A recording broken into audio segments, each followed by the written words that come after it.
नमस्कार दोस्तों, मैं राज पांडे। आप देख रहे हैं आरसीएन टुडे। आइए जान लेते हैं अभी की बड़ी खबर, मुख्य समाचार के बारे में।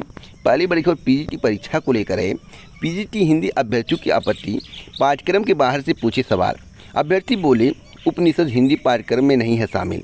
उत्तर प्रदेश माध्यमिक शिक्षा सेवा चयन बोर्ड की ओर से आयोजित पीजीटी 2021 परीक्षा की सभी विषयों की उत्तरमाला जारी हो गई है। हिंदी, संस्कृत, अर्थशास्त्र, समाजशास्त्र समेत अन्य विषयों के अभ्यर्थी उत्तरमाला पर आपत्ति जता रहे हैं, लेकिन अब एक नए मामले ने तूल पकड़ लिया है। पीजीटी हिंदी के अभ्यर्थियों का आरोप है कि चयन बोर्ड ने पाठ्यक्रम से बाहर का सवाल पूछा है। आपको मालूम होगा, हर एक परीक्षा के लिए अपना एक सिलेबस होता है। अगर सिलेबस के बाहर से सवाल पूछा जाएगा तो अभ्यर्थी उस सवाल को हल नहीं कर पाएंगे। कुछ ही अभ्यर्थी हल कर सकते हैं, नहीं तो सारे अभ्यर्थी उस सवाल को मिस कर देंगे, उसके उत्तर गलत लगा देंगे। इसीलिए एक सिलेबस बनाया जाता है और सिलेबस के अंतर्गत सवाल पूछे जाते हैं। लेकिन सिलेबस से बाहर अगर सवाल पूछा गया है और अभ्यर्थियों के पास साक्ष्य है तो इसके नंबर अभ्यर्थियों को मिल सकते हैं। मैं आपको बता दूं, नवल किशोर ने कहा है, जो उत्तर प्रदेश माध्यमिक शिक्षा सेवा चयन बोर्ड के सचिव हैं, उनका कहना है कि अगर आप साक्ष्य के साथ आपत्ति दर्ज कराते हैं तो आपको उसका बेनिफिट मिलेगा, आपके प्रश्नों का निस्तारण किया जाएगा। लेकिन आपके पास साक्ष्य नहीं है, बिना साक्ष्य के आप आपत्ति दर्ज कराते हैं तो आपका कोई भी निस्तारण नहीं होगा, आपको एक भी नंबर नहीं मिलेंगे। तो जब भी आप आपत्ति दर्ज कराएं तो आप पहले साक्ष्य एकत्रित करें, साक्ष्य के साथ आपत्ति दर्ज कराएं, जिससे आपको इसका बेनिफिट मिल सके। आपको बता दें, पीजीटी समाजशास्त्र की उत्तरमाला पर भी अभ्यर्थियों को आपत्ति है, कई प्रश्न गलत मिले हैं। आपको बता दें, प्रश्न संख्या 20 हुआ या 39 हुआ या 29 हुआ, 94 हुआ, हिंदी, समाजशास्त्र, संस्कृत इत्यादि में प्रश्नों पर आपत्ति दर्ज कराई गई है। और एक अनुमान लगाया जा रहा है, जो जानकारी मिल रही है, कि सभी के 3 से 5 क्वेश्चन के नंबर बढ़ सकते हैं। अगर नंबर बढ़ेंगे तो मेरिट भी 4 से 8 नंबर ज़्यादा जाएगी। मैं आपको बताना चाहता हूँ, अगर क्वेश्चन के नंबर बढ़ते हैं तो मेरिट भी बढ़ने के आसार हैं। तो ऐसा नहीं कि मेरिट बढ़ गया तो पेपर में धांधली हुई है, पेपर आउट हुआ, ऐसा नहीं है। अगर सभी के 3 से 5 क्वेश्चन के नंबर बढ़ते हैं तो जाहिर सी बात है कि मेरिट हाई जाएगी। जिस सब्जेक्ट में ज़्यादा प्रश्न गलत होंगे उसकी मेरिट ज़्यादा हाई आएगी, जिस सब्जेक्ट में कम प्रश्न गलत होंगे उसकी मेरिट कम हाई जाएगी। तो इससे आपको घबराने की आवश्यकता नहीं है। परिणाम कब तक आएगा?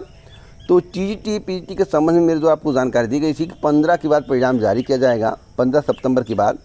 जो प्रबल संभावनाएं जताई जा रही हैं कि 20 सितंबर से लेकर 30 सितंबर के बीच परिणाम को जारी कर दिया जाएगा। अगली खबर की निषाद जातियों को SC आरक्षण नहीं तो वीआईपी का भाजपा से गठबंधन नहीं।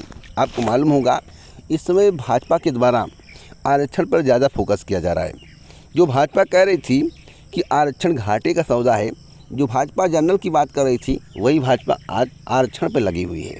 और आरक्षण से इस तरह से मूर्ख बनाया जा रहा है कि आप भाजपा की बातों को समझ नहीं पा रहे हैं। यहाँ पर देखिए, निषाद जातियों को लेकर बहुत सी बड़ी बात वीआईपी के द्वारा की गई है। आपको बता दें कि इंसान पार्टी अर्थात वीआईपी के प्रदेश अध्यक्ष चौहान लौटन राम निषाद ने कहा है कि शीतकालीन सत्र में बिल लाकर भाजपा सरकार ने निषाद मछुआ समुदाय की जातियों को अनुसूचित जाति का आरक्षण नहीं दिया तो मिशन 2022 में वीआईपी भाजपा से गठबंधन नहीं करेगी। वीआईपी का प्रमुख मुद्दा आरक्षण नहीं तो गठबंधन नहीं स्पष्ट कर दिया गया है। तो वीआईपी का कहना है, आप आरक्षण दीजिए तभी आपसे गठबंधन होगा, अन्यथा नहीं होगा। तो गठबंधन करने के लिए बीजेपी, क्योंकि बीजेपी की हालत 2022 में ख़राब है। बीजेपी भले ही बड़ी बड़ी बातें करें, लेकिन बीजेपी का जो पटल है वह खिसकता हुआ नज़र आ रहा है। तो इसके कारण आरक्षण पर बीजेपी के द्वारा फोकस किया जाएगा। और यहाँ पर एक महत्वपूर्ण बात लिखी हुई है, दिल्ली और पश्चिम बंगाल का मल्लाह केवट बिन अनुसूचित जांच के तो यूपी बिहार के क्यों नहीं, ऐसा लौटन राम निषाद का कहना है। तो देखना होगा बीजेपी इस पर क्या करती है। बीजेपी क्या इनको आरक्षण देती है या नहीं देती है, SC के अंतर्गत लाती है या नहीं लाती है, देखने वाली बात होगी। अगली खबर यूपी की पीईटी परीक्षा को लेकर है। यूपी की पीईटी परीक्षा 24 अगस्त 2021 को प्रस्तावित है। परीक्षा 2 पालियों में कंडक्ट कराई जाएगी। हर एक परीक्षा केंद्र पर CCTV कैमरे की व्यवस्था की गई है। यहाँ पर लिखा हुआ है 70,000 कैमरों से होगी केंद्र की निगरानी। जब आप टाइटल पढ़कर समाचार पत्र को पूरा नहीं पढ़ते हैं तो आपको हमेशा कन्फ्यूजिंग रहती है। भैया 70,000 कैमरे एक केंद्र पर नहीं लगाए जा सकते। तो जो यहाँ पर बात लिखी हुई है यह पूर्णतः गलत है। मैं आपसे बताना चाहता हूँ, अंदर सही बात लिखी हुई है। 24 अगस्त 2021 को होने वाली प्रारंभिक अर्हता परीक्षा के सभी केंद्रों की निगरानी लखनऊ स्थित आयोग के मुख्यालय से की जाएगी। यानी कि मॉनिटरिंग सिस्टम जो है लखनऊ आयोग पर बनाया गया है। पूरे प्रदेश में परीक्षा के लिए कुल 2254 केंद्र बनाए गए हैं। इन केंद्रों पर 70,000 कैमरे लगाए गए हैं। इस परीक्षा में 20,72,903 अभ्यर्थी हिस्सा लेंगे। जो डाटा बताया जा रहा है यह पूर्णतः गलत है। 20,73,540 अभ्यर्थी इस परीक्षा में प्रतिभाग करेंगे, जिनके लिए एडमिट कार्ड जारी किया गया है। आगे बताया गया है इस परीक्षा में पास होने वाले अभ्यर्थी राज्य सरकार द्वारा करवाई विभिन्न नौकरी की परीक्षाओं में हिस्सा ले सकेंगे। उत्तर प्रदेश अधीनस्थ सेवा चयन आयोग के अध्यक्ष प्रवीण कुमार ने अभ्यर्थियों से अपील की है कि वे किसी भी तरह की अफवाह पर ध्यान न दें। पेपर लीक होने की बात को उन्होंने खारिज किया है। तो आखिरकार जो लोग पकड़े गए हैं वो क्या है? क्या वह फर्जी खबर है? क्या एसटीएफ के द्वारा फर्जी सबको दिखाया जा रहा है? अगर पेपर लीक नहीं होता तो समाचार पत्र में इस बात का जिक्र क्यों किया गया था कि जो प्रश्नों के उत्तर हैं उसको हाथों से लिखा गया था, सही पाया गया। आप समाचार पत्र पढ़ेंगे तो उसमें इस बात का जिक्र था। अगर पेपर लीक नहीं हुआ तो बहुत अच्छी बात है। अगर पेपर लीक हुआ होगा, परीक्षा में धांधली होगी तो मेरिट बहुत हाई जाएगी और वही लोग बार बार परीक्षा में प्रतिभाग करेंगे जिनकी मेरिट हाई होगी, जिनका परसेंटाइल अच्छा होगा। अभी इसके संबंध में एक वीडियो आज बनाऊंगा और मैं आपको जानकारी दूंगा आखिरकार आगे की प्रक्रिया से आप बार बार बाहर क्यों होंगे, इसका रीज़न क्या होगा। इसलिए वीडियो को पूरा देखिए और आगे आने वाले वीडियो का इंतजार करिए और हमसे जुड़िए। चैनल को सब्सक्राइब करिए, बेल आइकन दबाइए, ऑल पर सेलेक्ट करें। वीडियो को लाइक शेयर जरूर करिए। अगली खबर की काबुल में तालिबान ने भारतीयों को जबरन रोका, पूछताछ के बाद छोड़ा। 72 अफगान हिंदुओं सिखों को रोका। वायुसेना का विमान 85 भारतीयों को लेकर लौटा। आपको बता दें मुल्ला बरादर काबुल पहुंचा, सभी देशों से संबंध बनाने की जताई चाहत। मैं आपसे बताना चाहता हूं तालिबान पर कभी विश्वास नहीं किया जा सकता। 150 लोगों को अगवा किया गया, उसके बाद पूछताछ के बाद छोड़ दिया गया। लेकिन जिस तरह से हरकत महिलाओं के साथ तालिबान के द्वारा अफगान में की जा रही है, अफगानिस्तानी महिलाओं के साथ की जा रही है, वह हरकत पूर्णतः गलत है। इस पर सभी देशों को एक्शन लेना चाहिए, एकत्रित होना चाहिए, उनकी हिफाजत करनी चाहिए। अगर देश की हिफाजत नहीं करेगा तो कौन करेगा। वैसे अमेरिका के द्वारा सपोर्ट दिया जा रहा है, भारत के द्वारा भी सपोर्ट दिया जा रहा है, अन्य देशों के द्वारा सपोर्ट दिया जा रहा है। जो जानकारियाँ मिल रही हैं कि 30 देश अफगान को सपोर्ट दे रहे हैं वर्तमान की स्थिति में, आपको बता रहा हूँ। तो इस सपोर्ट से अफगानियों में एक उत्साह है तालिबान से लड़ने के लिए। अब देखना होगा भविष्य क्या होता है। फिलहाल वर्तमान में 34 प्रांतों में से 30 पर जो है तालिबान का कब्जा है, जो जानकारी मिल रही है। अगली खबर है कि काबुल से 80 भारतीय एयरलिफ्ट, 70 सिख हिंदू तालिबान ने रोका। आपको बताना चाहता हूँ यहाँ पर देखिए 85 दिया गया है और यहाँ पर दिया गया 80। कौन सा सही है इसकी मैं पुष्टि नहीं कर सकता, लेकिन इतना कह सकता हूँ कि समाचार पत्रों में बहुत कुछ छुपाया जाता है, जो सत्य होता है उसे बताया नहीं जाता है। अगली खबर है कि प्रास्नातक में 1.25 लाख से अधिक आवेदन। आपको बता दें दिल्ली विश्वविद्यालय में प्रास्नातक कोर्स में दाखिला के लिए आवेदन की प्रक्रिया शनिवार समाप्त हो गई। इस वर्ष विगत वर्ष की अपेक्षा कम विद्यार्थियों ने आवेदन किया है। विगत वर्ष जहां 1,46,842 विद्यार्थियों ने आवेदन किया था, जिसमें से 64,958 छात्र और 81,865 छात्राएँ तथा 19 अन्य विद्यार्थी थे। वहीं इस वर्ष शनिवार को शाम 7 बजे का जो आंकड़ा है आवेदनों की संख्या है वह काफ़ी कम है, 1,26,826 हैं, जिसमें से छात्रों की संख्या 54,935 है तथा छात्राओं की संख्या 71,883 है। वैसे छात्रों की अपेक्षा छात्राओं ने ज़्यादा आवेदन किया है। अगली खबर है कि हिंदी के पेपर में संस्कृत के प्रश्न पूछे गए, ऐसा दावा किया गया है। और सचिव जो हैं उत्तर प्रदेश माध्यमिक शिक्षा सेवा चयन बोर्ड के उप सचिव नवल किशोर का कहना है, अगर परीक्षार्थियों के द्वारा साक्ष्य के साथ कोई भी आपत्ति दर्ज कराई जाती है तो उसका निस्तारण किया जाएगा। तो आप जब भी आपत्ति दर्ज कराएं तो उसका साक्ष्य सबमिट जरूर करें। अगली खबर है कि डिग्री अंक पत्र की जांच ऑनलाइन होगी। नौकरी मिलने के बाद अंक पत्र और सर्टिफिकेट सत्यापन के कठिन दौर से गुजरना पड़ता है। अपने छात्रों की इस समस्या को दूर करने और फर्जीवाड़े से निजात दिलाने के लिए प्रोफेसर राजेंद्र सिंह रज्जू भैया विश्वविद्यालय ने एक अच्छी पहल की है। एसयू एवं इससे संबंधित कॉलेजों से पढ़ाई कर रहे छात्रों को विश्वविद्यालय प्रशासन अब डिजिटल लॉकर की सुविधा प्रदान करेगा। अब उन्हें डिग्री एवं अंक पत्रों के सत्यापन के लिए इधर उधर चक्कर नहीं लगाना पड़ेगा। संबंधित संस्थाएं छात्रों की डिग्री और अंक पत्र का सत्यापन ऑनलाइन कर सकेंगी। तो बहुत ही अच्छी खबर है। इस तरह की व्यवस्था हर विश्वविद्यालय में होनी चाहिए, जो कि रज्जू भैया विश्वविद्यालय में की गई है। अगली खबर इलाहाबाद विश्वविद्यालय की है। इलाहाबाद विश्वविद्यालय के संबंध में मेरे द्वारा हाल ही में आपको जानकारी दी गई थी कि सितंबर में भर्ती का विज्ञापन जारी होगा। तो जो बताया गया था वही साबित होता सही नज़र आ रहा है। यहाँ पर लिखा हुआ है, इलाहाबाद विश्वविद्यालय में शिक्षक कर्मचारी भर्ती को अगले माह विज्ञापन, हिंदी टाइपिस्ट, हिंदी अनुवादक व हिंदी अफसर की होगी भर्ती। पदों की संख्या काफ़ी अधिक है। बताया जा रहा है कुल 558 पदों पर भर्ती के लिए विज्ञापन जारी हुआ था और असिस्टेंट प्रोफेसर के 336 थे, एसोसिएट प्रोफेसर के 156 थे और प्रोफेसर के 66 थे। 22 मई तक आवेदन मिल गए थे, लेकिन कमियों के कारण आवेदन को रद्द नहीं किया, विज्ञापन को रद्द कर दिया गया। लेकिन जो पैसा पेड किया गया था उसका क्या होगा, तो उसके संबंध में इलाहाबाद विश्वविद्यालय निर्णय लेगा। यहाँ पर बहुत ही महत्वपूर्ण बात लिखी हुई है। शिक्षकों की कुल 595 में असिस्टेंट प्रोफेसर के 357, एसोसिएट प्रोफेसर के 168 और प्रोफेसर के 78 पद भर्ती के लिए शामिल किए गए हैं, जबकि गैर शिक्षक के 632 रिक्त पदों में ग्रुप ए के 32, ग्रुप बी के 73 और ग्रुप सी के 527 पद शामिल हैं। तो बम्पर पदों पर भर्ती होने जा रही है इलाहाबाद विश्वविद्यालय में। आप लोग अपना किस्मत आजमा सकते हैं अगर आपके पास योग्यता है।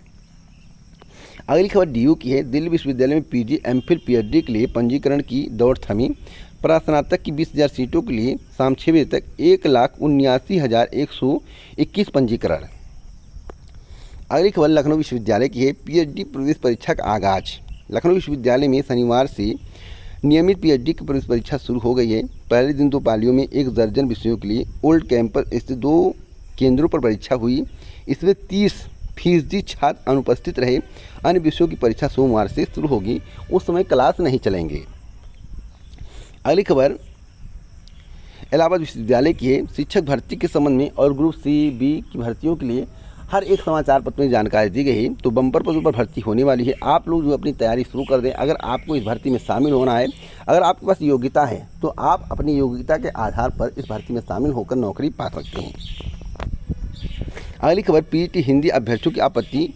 देखिए, हिंदी में जो उपनिषद के सवाल पूछे गए थे, इसके संबंध में कई समाचार पत्रों में खबर दी गई है और कई सब्जेक्ट में प्रश्नों पर आपत्ति दर्ज कराई गई है। जो मुझे जानकारी मिली है, मैं बार बार कह रहा हूँ कि 3 से 5 क्वेश्चन के नंबर बढ़ सकते हैं। अगली खबर टी2 के पदों पर भर्ती के लिए अभ्यर्थियों की सूची जारी, जिसके संबंध में अभी हाल ही में मेरे द्वारा आपको जानकारी दी गई थी। आपको बताया गया था कि अगले माह इसकी प्रक्रिया आगे बढ़ सकती है। जो बताया गया था वही हुआ और जेई व ए के रिक्त पदों पर भर्तियां जल्द की जाएंगी। जेई और ए के पदों पर भर्ती आने वाली है। जेई के 191 पदों पर भर्ती के लिए अगले महीने परीक्षा होगी। सभी बिजली निगमों से जेई और ए के रिक्त पदों का ब्यौरा तलब किया गया। अगले माह इन रिक्तियों को भरने के लिए विज्ञापन प्रकाशित कराए जाने की उम्मीद है। तो मैं आपको बता दूं कि सितंबर के तृतीय सप्ताह से लेकर 6 अक्टूबर के पहले विज्ञापन आपको देखने को मिलेगा। जो भी जानकारी देता हूँ ऑथेंटिक देता हूँ, जो बता रहा हूँ उस समय का आप लोग इंतजार करिए।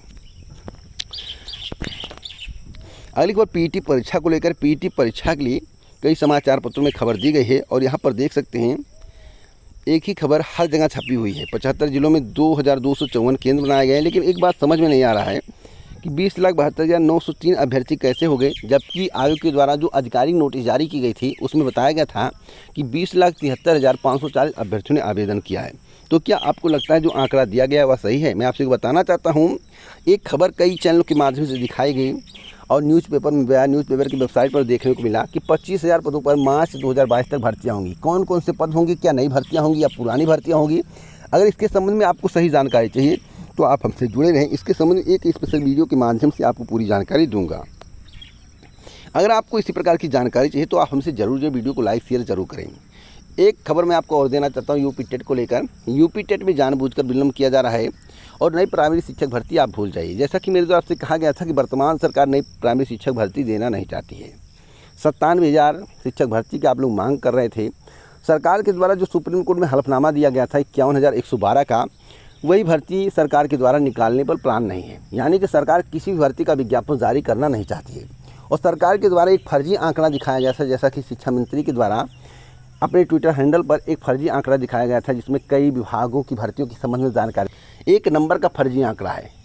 उसके संबंध में मेरे द्वारा बहुत पहले सिद्ध किया गया था, जो शिक्षा मंत्री के द्वारा या जो अन्य बीजेपी नेताओं के द्वारा ट्विटर पर पोस्ट किया जा रहा है आंकड़ा कि इतनी नौकरियां वर्तमान सरकार के द्वारा दी गई हैं, 4,03,000 का आंकड़ा पहुंचाया जा रहा है। मैं आपसे बताना चाहता हूं, एक ही विभाग की भर्ती उत्तर प्रदेश अधीनस्थ सेवा चयन आयोग के आंकड़े में भी जोड़ा गया है और विभाग के आंकड़े में जोड़ा गया है।